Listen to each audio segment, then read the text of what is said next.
Hey everybody, welcome back to the Dungeon Dive. Daniel here. I hope you're doing well, and if you're not, I hope you are soon. Okay, today on the Dungeon Dive, we are going to be comparing three of the kind of modern old school big boys, and this is the battle of the modern old school big boys, where we are pitting Dungeon Crusade against Dungeon Universalis against League of Dungeoneers. One of these games will be crowned the champion. The other two will be burned in a fire. Okay, no, that's absolutely ridiculous. All three of these games are awesome. And it's kind of incredible that all three of these games exist right now at this time. When I was first getting back into hobby board games around 2005, that was kind of like my third phase of the hobby, there was really only one big dungeon crawl on the market, and that was Descent First Edition. And there was pretty much only one kind of big adventure game on the market, and that was Arkham Horror Second Edition, both from Fantasy Flight Games. We did not have all of these amazing options that we have today. Now we just have an embarrassment of riches. The fact that these three just huge games can exist and are all, somewhat available or will be made available again in the future is pretty incredible. These three games, they feel anachronistic. It's like they're out of place in our time. They seemed to have been designed without much thought given to modern trends, to other modern games. As a lot of these kinds of games move away from dice and move away from luck and start kind of incorporating more kind of Euro elements into the thematic trend, the thematic worlds, these games embrace the old school design of dungeon crawls, of adventure board games. Each of these games utilizes or uses standees as the official way to represent the characters, heroes, and monsters. While Dungeon Universalis comes with a few minis, I think those were add-ons. There's like 8 minis that represent kind of the story heroes. I believe those were extras. And none of these games come with huge boxes of minis to paint and store. It's all about the cardboard in these games. Each one of these games has a kind of overland adventuring component, although each one handles that a little bit differently, with Dungeon Crusade kind of doing more of its own thing when compared with Dungeon Universalis and League of Dungeoneers. Each of these games has the word dungeon in the title. Coincidence? I think not. Each of them is epic, both in time and in the amount of space they consume. Each has strengths and weaknesses, and while they have some similarities, they also have some differences. Now, 2 games that I am not including in this that could be, and it's purely for kind of arbitrary reasons. I am not including Shadows of Brimstone because, well, frankly, I've already talked about that game enough. I talk about Shadows of Brimstone all the time. I have something like, 40 videos in my Shadows of Brimstone series. Also, it uses minis. And the games that I'm focusing on use standees. Shadows of Brimstone is also not a traditional fantasy. I'm also not including Darklight Memento Mori because, one, it's not traditional fantasy. It also focuses on minis, and the minis it uses are very big, making it a hard game to proxy for. It also, unfortunately, seems to be a dead game, and I doubt we'll ever see anything in that game again, whereas I think these 3 games are very much alive. So we are going to be comparing these games in 12 different areas. This is a 12-point battle. In each of the points, I will assign a place from 1 to 2 to 3, and I am going to assign 3 points to first, 2 points to second, and 1 point to third, and then we'll kind of tally up the points at the end. The points are just kind of for fun, and then they don't really mean anything because, like I said, all 3 of these games are amazing. And at the end of the video, I will give kind of my my conclusion on what I think about each one of these games. Now, because we're doing a 12-point comparison, we will be using a D12, and I'm going to see if, without any kind of camera trickery or special effects, if I can roll a 1 through 12 consecutively as I get to each point. So let's start with point number 1. I already rolled a 1, so we are at point number 1. Point number 1 is the ease of learning. How easy is each one of these games to learn? Okay, spoiler alert, none of these games are easy to learn. These are not simple games. These are not simplistic games. These games do not offer up effortless fun. Each one of these games is pretty difficult to learn in its own way. However, I have assigned the winner, and I think, let's back up. I am taking into account updated rulebooks. So Dungeon Crusade, new versions of Dungeon Crusade will ship with the second edition of the Player's Handbook, the updated edition, which is fantastic. Dungeon Universalis now has a second edition of the rulebook, which is better than the first edition. And we are still at first edition of League of Dungeoneers. So number 1 in the ease of learning. With the updated rulebook, I am giving first place to Dungeon Crusade. I'm giving second place to Dungeon Universalis and third place to League of Dungeoneers. The updated Crusader's Handbook is very good for Dungeon Crusade. It takes care of a lot of the issues that I pointed out in my initial review for this game. It's structured better. It has a fantastic index. It has they've eliminated pages, and it's just a much better rulebook. The second edition for Dungeon Universalis is pretty good. I still think there are some issues with the translation, some word choice that I do not agree with, but overall it's pretty good. But this game is very difficult to learn. There is a lot going on. The rulebook explains it well, but there is a lot going on. League of Dungeoneers definitely has some issues with the rulebook. I pointed those out in my review. There are a lot of typos, a lot of rule errors in the book that do make it more difficult to learn. League of Dungeoneers definitely needs a second edition of the rulebook in order to fix all of that stuff. Okay, so now let's go on to point number 2. Come on, I need to use my dice rolling skills to roll a 2. Yes, I hit it. All right, a 2. Okay.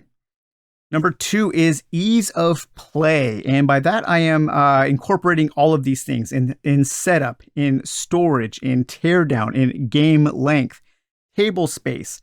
How well does it play solo, co-op, or one versus many? How easy are these games to play? And in number 1 for this, I am giving number 1 to League of Dungeoneers. Number 2, I am giving to Dungeon Universalis. And number 3, I am giving to Dungeon Crusade. Okay, so League of Dungeoneers, it's very easy to set up and tear down. This game has the fewest components out of all of them. It's easy to store. It comes with good storage in the box. The game is not for such an epic experience. It's actually pretty easy to play in terms of logistics of setting it up, taking it down, and storing it. Dungeon Universalis has a good box as well that does keep things organized. This game does take a little bit more time, I think, to play than League of Dungeoneers. I'm giving this part 2, number 2, mainly because I think this game is best at one versus many. And that's just not a type of game that I play often. I prefer a pure solo game. And while you can play this purely as a solo game, I think it shines as a one versus many game. 3, I'm giving Dungeon Crusade 3 because, let's be very frank here. There was pretty much no thought given to how this game is stored in the box. There's no insert. As a matter of fact, like 60% of the components will never fit back into that smallish box that it comes in. You need to provide a whole bunch of your own storage solution for Dungeon Crusade, so it's a very hard game to store. It is also a very long game. Even in the updated kind of shorter version, you're still looking at probably, maybe like 6 hours to get through an entire, just one game.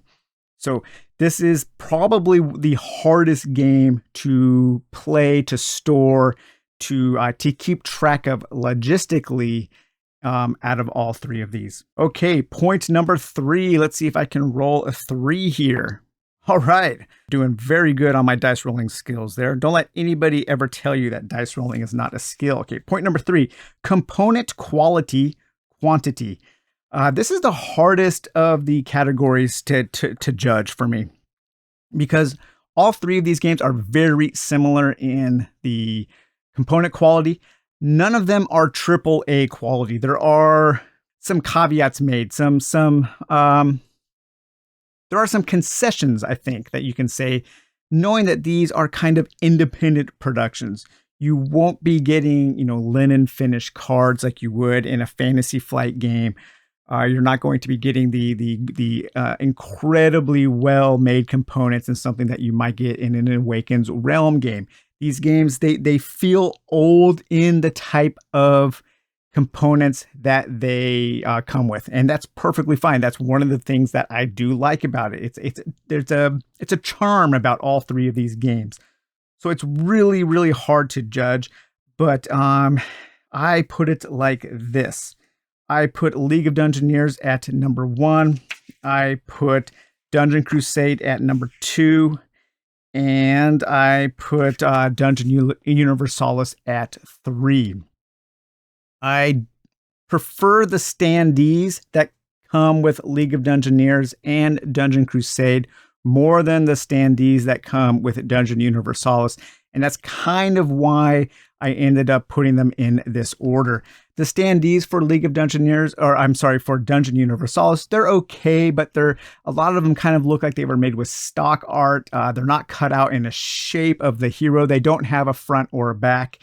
The League of Dungeoneers minis, the standees, they are all custom with custom art. They have front and back facing. They're cut out. They have a mini for everything you would need, or a standee for everything you need. And the standees in Dungeon Crusade, while they don't have front or back, they have cut out, and they're excellent. I love the standees in Dungeon Crusade. So I kind of looked at the standees because everything else is pretty similar. The cardboard quality is similar. The cards in League of Dungeoneers, they feel substantial. The cards in Dungeon Crusade feel a little thin, so that's why that wasn't number 1. But this was a really, really difficult category to judge. Okay, so number 4, let's see if I can roll this 4 here. And yes, I hit the 4. All right. Okay, number 4 is visual appeal. This is one area where I think one game kind of trounces the others. And for visual appeal, number 1 is Dungeon Crusade. Number 2 is Dungeon Universalis. And I think in a distant third is League of Dungeoneers. The art and visual presentation of Dungeon Crusade is off the charts great. Roger did a fantastic job of getting custom art and using art assets in Dungeon Crusade. The map pieces, the dungeons look incredible. All of the cards have unique art. There is so much good art in Dungeon Crusade, and it just pops on the table. I love seeing this game set up. Dungeon Universalis also has a lot of good art. I don't think the art is as consistent. It uses a lot of art assets from different styles. And so there is some inconsistency in the art, even though a lot of the art is also very good. And a lot of the cards also have unique art. League of Dungeoneers comes kind of in a distant third. And I did mention that in my review. There is a lack of art in League of Dungeoneers. And I think Michael knows that. It was done on purpose to keep the costs down. There are going to be some new things that are coming in League of Dungeoneers that are going to add more unique art. But League of Dungeoneers is not a very visually exciting game. Okay, let's go on to point number 5. Point number 5. All right, can I hit that 5? Yes, hit that 5. All right. I was practicing rolling a 1 through 12 consecutively for like the last 2 weeks. So I think that practice is showing. Okay, point number 5 is the Overland adventure component. Each one of these games has an Overland adventure component, and then as you are traveling through the land, you then go into dungeons. These two games handle it most similarly, and Dungeon Crusade does things a little differently. In Dungeon Crusade, the Overland adventure part is actually played before the game as a separate game, whereas with these two, the Overland component is combined with the regular game. And so for this one, I put the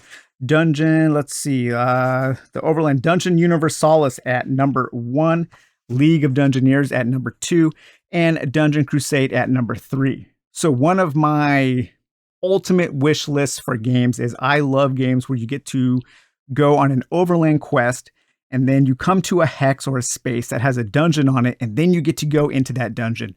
Both of these games do that. I think Dungeon Universalis does it best because of how well constructed the world is. When you are on that Overland map, you really do feel like you are in a place that has a history, that has political things going underneath the surface. The world of Dungeon Universalis is very, very well made, and it is substantial, and that Overland map does a lot to help get that across to the players. League of Dungeoneers has that amazing huge hex map, but the world feels a little bit more generic. I don't feel like I'm in a place that has a great history or that has a lot of depth to it, and that's fine. That's the way that it was designed, but it still does that thing that I like really well, where I can travel to a location, having adventures along the way, and then get to a hex and then go on a dungeon crawl. Dungeon Crusade is 3 just because it does things so differently. The Avalon Adventure board game is actually a separate board game. It's a game you play before the other game. The two aren't combined. And so I feel like it doesn't give me quite that thing that I'm looking for, but I do still really enjoy the Overland adventure quality of Dungeon Crusade. Okay, so let's see. Number 6 here. Number 6. All right. Boom. Okay, so hit that number 6. Number 6 is the dungeon crawling component. How well do these games give me that feel like I am exploring a dungeon, that I am in a dungeon, having to deal with traps, having to deal with monsters, having to deal with different threats? Do they offer up a kind of random mode where I never know what's coming next?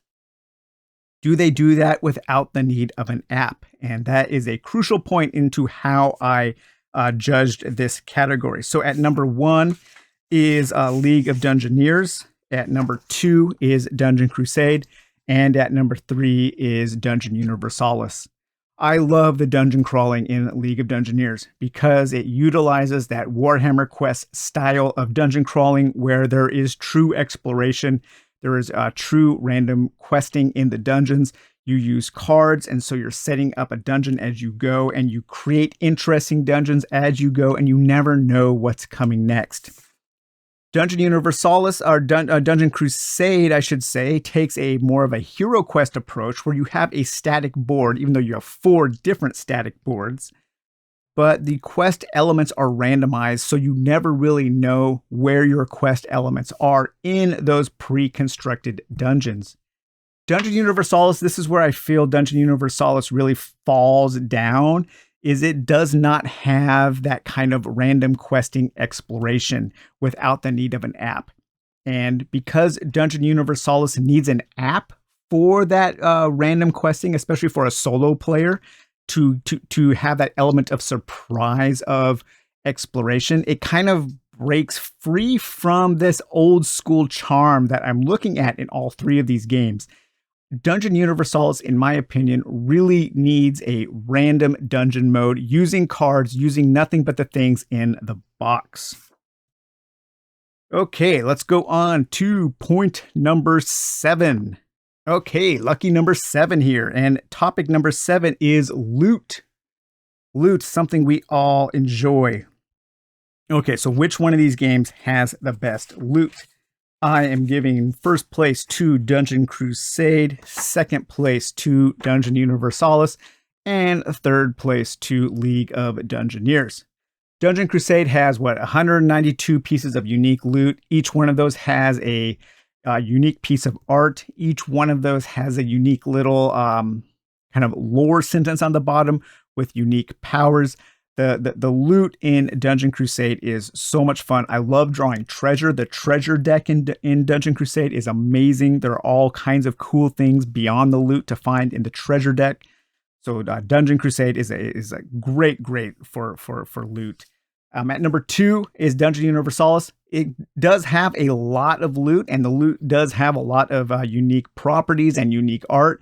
I do feel it is a little harder to get those cool magic items in Dungeon Universalis, and I would like to have access to more of them earlier. The loot in League of Dungeoneers is pretty good, especially as you start enchanting it. But you kind of have to work a little more to get to the cool stuff in League of Dungeoneers, because you do need to enchant your mundane items in order to make them magical. There's not a ton of magical items to find in League of Dungeoneers. There are those legendary items, and there is going to be an expansion coming out that does offer those legendary items on cards with unique art. And so that will help League of Dungeoneers in this category quite a bit. Okay, so number 8 is the Bestiary. Okay, there we go. Number 8, the Bestiary. This one was hard for 2 games to compare those two. One of them kind of stands alone, and the one that stands alone is Dungeon Crusade, because Dungeon Crusade doesn't really have a Bestiary, so to say. It's a different kind of Bestiary. Dungeon Universalis and League of Dungeoneers, they both have amazing Bestiaries. I gave the nod to League of Dungeoneers just because I find it a little more useful, and it doesn't take quite as much work. The Bestiary in Dungeon Universalis, and I'm talking about the main Bestiary book. Dungeon Universalis actually has 2 huge Bestiary books. The Bestiary book 1 now is made better because of the cards that you could get as an add-on that takes some of the work. But I still feel like the Bestiary in Dungeon Universalis still requires a little bit more work. And that's that's one of the reasons why I don't like playing this game solo, because if as a 1 versus many, the dungeon master role if they have to put in that work, that's part of their job at the table. So it makes sense. The League of Dungeoneers Bestiary is very easy for a soloist to play. It doesn't take a lot of effort, and it's incredibly extensive and very interesting. Dungeon Crusade has a lot of enemies. There are only a handful of minions, but then you have the guardians, and you have the monsters that live in the chambers, and they have interesting abilities. This does use 3 different versions of each monster, so you don't get a ton of variety, but you also get just enough to make things feel interesting. So this was another tight category. Okay, let's get point number 9 here. Let me roll that lucky number 9. Okay, here we go. Lucky number 9. And point number 9 is random encounters. Which of these games has the best random encounters? I am giving first place to Dungeon Crusade. I am giving second place to League of Dungeoneers. And third place, I am giving to Dungeon Universalis. So Dungeon Crusade at number 1, it has a 80 cards, I think, encounter deck, and those are awesome. I love the random encounters in Dungeon Crusade. I like that each turn you draw 1, so you're always going to see something, and you can mix and match those in different combinations. If you want to make kind of a thematic dungeon, you can just randomize them. So all kinds of cool random encounters in Dungeon Crusade. There are also random encounters in the treasure deck of this game. Comparing these two was very difficult. They are very close. I gave the nod to League of Dungeoneers just because from what I've seen, I like the Overland encounters in League of Dungeoneers a little more than I like the ones in Dungeon Universalis.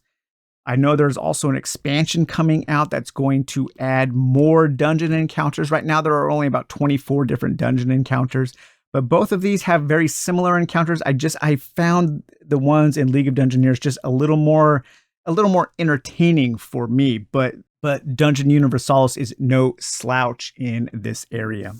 Okay, number 10. Number 10. Here we go. Lucky number 10.